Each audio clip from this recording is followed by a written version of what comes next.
cool, huh? Yeah, it is. Thank you. So we would put another implant on that side and probably put another implant over here. This portion of the software is just for like cursory planning. Okay. It's just like to say, okay, like is this patient a candidate for implants or are they not a candidate for implants? We have a lot of patients when they come in for their consultation, they don't know. Remember, they haven't been to the dentist in years. So oftentimes, not being to the dentist in years, they don't even know if they're a candidate for implants. So that can be something that we're their first go round for that. Well, I see what you're So. In this, you've got a really thin ridge down there on the lower, in the back areas. So I might even recommend, instead of doing that, recommend doing an angled implant in the back and then 1 or 2 implants in the front would be probably your better bet for stability. So, like if you came in as a patient, I'd be like, okay, yeah, we're a candidate for dental implants. So I would tell them, hey, like this is what we can do, X, Y, Z. So I'll let them know and I'll treatment plan that. That is so amazing. So super cool. All those slices at once, anything breaks.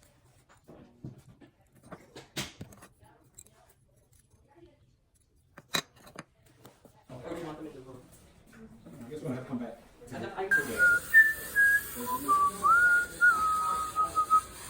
You're gonna need some work on that tooth, sir. Damn, look like you already messed up. Take a picture, and this is taken. I guess they must have. The previous class must have taken his head So off. that's one of the challenges with it.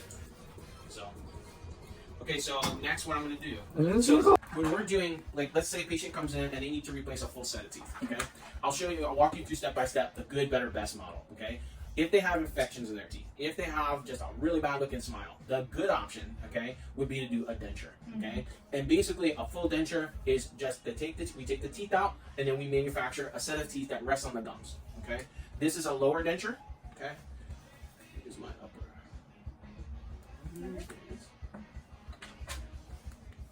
This is an upper denture, okay? So upper denture, I always hand this to the patient so you guys can see. Uppers and lowers, different ball games, okay? So basically the uppers, I'll go through this more with you later, but basically the uppers stay and they get their adhesion from the palate, okay? Yeah, they hold up there like a suction. The lower usually needs to get adhesion from any kind of like dental adhesive, like polygrip, polydent sometimes, okay? Wow. So, or a lot of patients just learn how to hold them down with their tongue. So No patient likes this. nobody does, but you know what? The partial. Yeah, they hate it.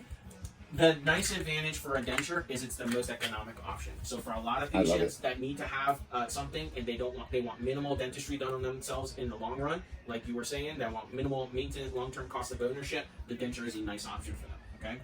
What's better, which you had mentioned before, is the snap-in, okay? Yeah. So our snap-in option is where we go and place implants in the jaw. That would change my beatboxing tremendously if they Be would able to have. sit the beatbox better. Yeah. I've launched my teeth out several times. Have you really? Mid conversation. Usually the word cool. Really? It'll catch right in the top of the palate and this thing will fire out at 30 miles I an hour. didn't know that. That's interesting. Actually, I learned something there. Usually we use our dental words, Mississippi, Alabama, Michigan. Oh wow. Yeah. Okay, so Cool. second option is better option. Oh, man, I This like is that. where we place implants into the jaw and we manufacture into the denture. You can kind of see there's a little fitting, a female fitting here and a male fitting on the denture, okay, that snaps into place. And basically, when it snaps into place, you can pull on these, Yeah, okay? they don't come. They don't come out. That would be. Yes. 2-to-1 ratio.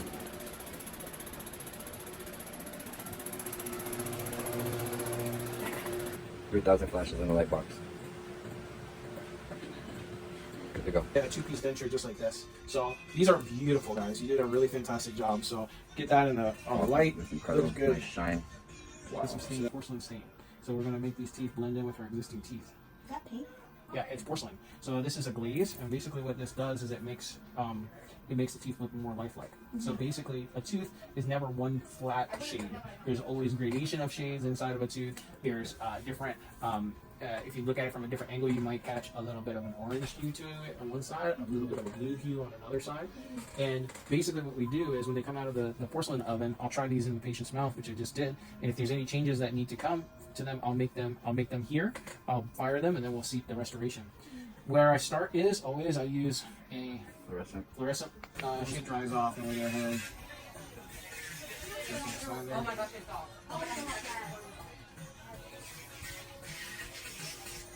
So I'll place a little band of cement there. And this flat end index is on the inside of the other flat end on the inside of the crown. So you got to make sure they line up, otherwise it won't see. And you can't see anything, which is why it's important to have the flat end indexed when you get there. What's up? No, you're good.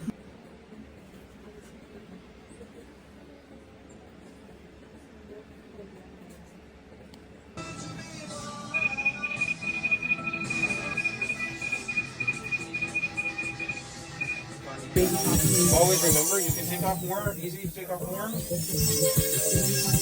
So go little by little, okay? So after I adjust it with the round diamond there, then all I'm going to do is just smooth it down a little bit. So that way, because this is very coarse, okay? So then I'll take one of the polishers here, okay? And just go right in there afterwards.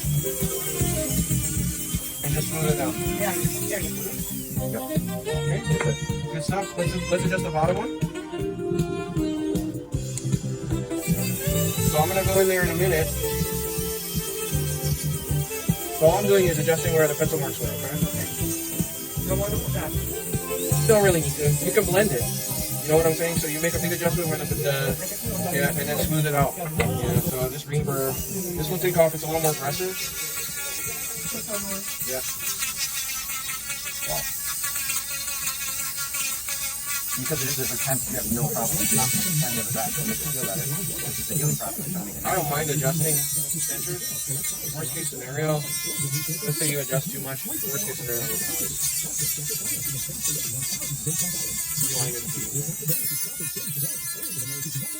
I'd rather not spend the time on that. Yeah, we want to get efficient with all this. Okay, this little thing from seating all the way. Okay, so what I'm doing is I'm just removing all the glaze that ended up in this little spot here. I'm just taking a diamond burr. This is something that the doctor needs to do, or the lab technician needs to do. But you won't have to do this as an assistant, but it's something to know about. So it should fit in flush. That's not flush yet. There's still a little bit of hair room there. Yeah. Oh, wow, yeah. Okay, so You totally see it. but what I do is I take that little diamond burr and I go in there and relieve little by little here. Good.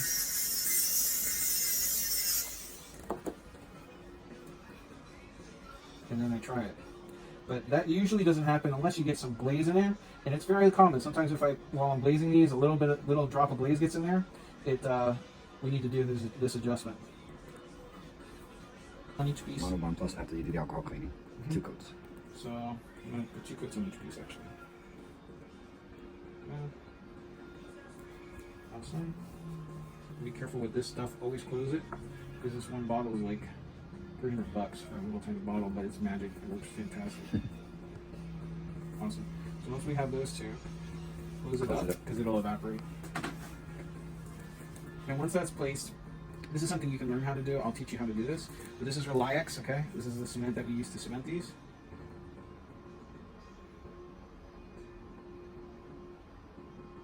Awesome. The cement goes just like that. And it slides right into place here. This is why it's really important to have the indexing. So filling it the last part. Yep, that's perfect. And that's why you want it to have a nice passive fit in there when you're first adjusting it. There's no glaze in there. Make sure everything seats down. You try it in before you glue it. So always got to make sure that the puzzle pieces fit before you go in and glue it. So I tried it in, make sure everything's good. The common mistake people will make is they'll go and not try it in, then they have the cement on there, and they try and fit it, and it's not fitting. And or either that, or the cement sets with this halfway out, and then you got to throw everything out. Oh my! So start all over again. So it's a lot of work. All right, so this has got to go. Put that in. Registration. So after they go together like a puzzle, then you can scan them. The way you scan is from the back to the front, always with bite registration. There's a natural tendency to want to scan for some reason from the front to the back because it's easy to access inside the patient's mouth. But most dentists, when they start, that's what they try and do, is try and scan from the front to the back. But it sets everything off because it's designed to go from the back to the front. Yes, sir. Bite registration. I'm just saying that because you're gonna see dentists when we're training them. They're gonna be like, the first thing they do is they go into the patient's mouth when they're scanning. You're gonna be one of the people they scan, and they're gonna want to scan starting at the canine position and going back because it's easier for them to do. So when that happens, you can help them and just say, "Oh yeah, back to the front, it's better." Yes, sir. The way that this computer picks things up is it wants to not be connected to a previous scan from this for the bite registration. So if I scan from the front to the back and I get a front tooth on one scan and then I get a front tooth on the other scan, it'll mess the bite up. That's why it's designed to go from the back to the front. Yes, sir.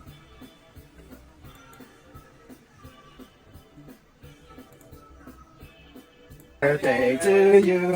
Happy birthday, dear Dr. Mike. Happy birthday to you. Woo!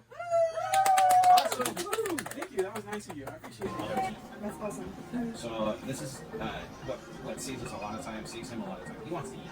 That's his biggest thing. He's like, I want to eat corn on the cob.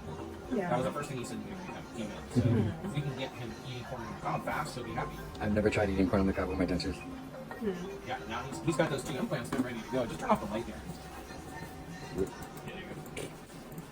Sometimes when the sunlight goes in, it's hard to see. Cool. So I just scanned the intaglio surface. Now I'm going to go ahead and scan the rest of the denture. When we scan dentures, we always scan the intaglio surface separate from all the rest of the surfaces. I want to boom on it. So I have to take little chunks. Dito ba dito? It's like painting. It is. Yeah, you can't go too much. If you start painting too much over there, it's gonna have holes in it.